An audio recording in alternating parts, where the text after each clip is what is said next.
All right, what are we on, 5?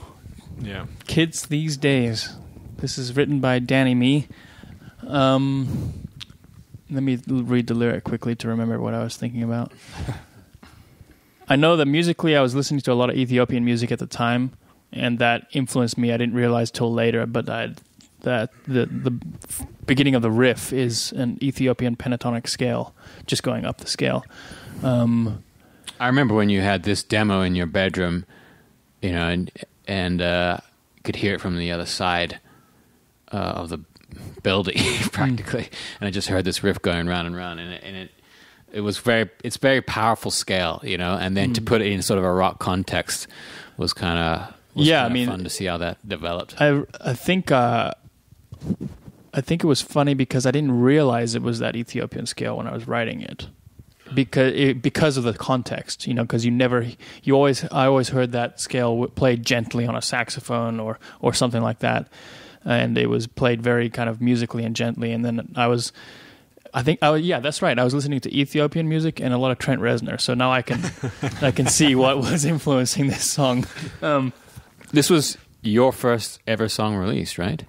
Yeah, the first song that the public got to hear. Because some people don't know this, Danny was about 13, 14 when the band started, so he wasn't old enough to really write good songs. Right. I still feel that way. Yes, and lyrically it was quintessential Danny KONGOS lyric. Yeah. This is one I would say. Yeah, it was obviously sardonic. Wasn't there a specific story or like thing you had with some teacher in high school that? No, but a couple of the lines are reveal like another war to end all wars. It's just a little poke at that, the Woodrow Wilson idea. You know, he said about World War I, it's a war to end all wars, and it was what a ridiculous concept of using violence to end world violence. Yeah, and if you in all the. You know, you hear like certain concepts like the end of history and all these kind of ridiculous ideas which get proven wrong over and over again. But the more general idea behind the lyric is that people have ideas and they have convictions and they're on the scale of a human life. But if we're subject to cycles which are much longer cycles and they have influence over us, then we wouldn't perceive them. So it's basically about the idea of cycles. I just like it's a Spanish questionnaire. That's pretty damn funny, because especially when you actually read about the Spanish Inquisition and how horrifically it was 350 years long of just torture and murder. Yeah, you know, and to call it a questionnaire is just funny. And the artwork, I remember we were trying to come up with something for that, and we had those 3 items: the hipster shoe, the tape cassette, just laying around. And because you had mentioned the tape cassette, it was just laying around the ping pong table or something like that. And we just started throwing them up in the air. And you've captured a very quintessential hipster picture. Well, when I first wrote that tape cassette line, it was not at the time that people were ironically listening to tape cassettes. So it was pre that. It was meant to encapsulate the little problem that young people have a problem with old people and old people have a problem with young people, and it never goes away. It's every single generation perceives every other generation in that way, and they always find it remarkable instead of analyzing, what is it about natural cycles that creates this oppositional position that youth and older people have towards each other. I saw someone saying that if they wanted to get rid of Logan Paul on YouTube, they just need to go tell all the kids that are into Logan Paul, the parents, to say how cool they think Logan Paul is, and that immediately just kills it. You know, if kids find out that their parents like something, like, oh fuck. Like we'll put a link to there's a bit George Carlin's got where he talks about how he hopes that all disasters get worse.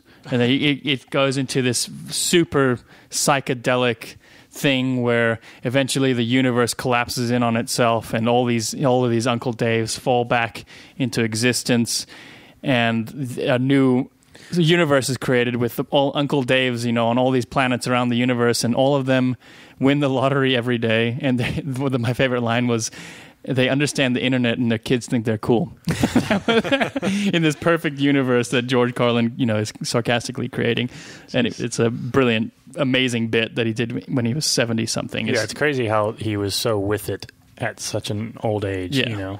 Well, it's because he completely had... relevant comedy. It's what's the word for that? Irreverence.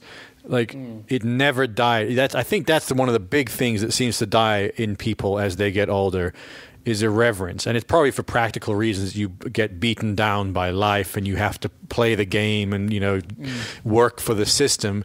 But he still, to the bitter end, I think comedians do this more so than a lot of people. Just say "fuck you." I refuse to respect anything. I think that was also his act. I think his irreverence was not childish irreverence. No, he was pretty contemplative, you can tell, in his normal life. No, yeah, it's not a rebel without a cause. Right, As I say, it's basically not thinking that things deserve respect unless they prove respect. Yeah. And I guess that's what you're saying with, kids these days, they don't have respect. The other thing I was going to say about this song is the accordion solo. I remember how we recorded this is I drank a bunch of tequila and espresso and went into the studio and recorded a bunch of amazing ideas that were very poorly executed. And we got the idea for the solo, not the idea to have the solo, but like we got the kind of shape the arc of it. And then I had to go in and re-record, where my fingers would respond to me correctly. Yeah, I remember that too, because initially I thought we had nothing. I was like, oh, this is not good. And then a few days later, I listened and I realized, it's great. It's just not great. It just sounds like you had too much tequila. Yeah, it's. Well, I knew that at the time because you can feel sometimes when you're playing, when the idea and the emotion or something or the feel of it is correct, right? But the execution's poor. Yeah. So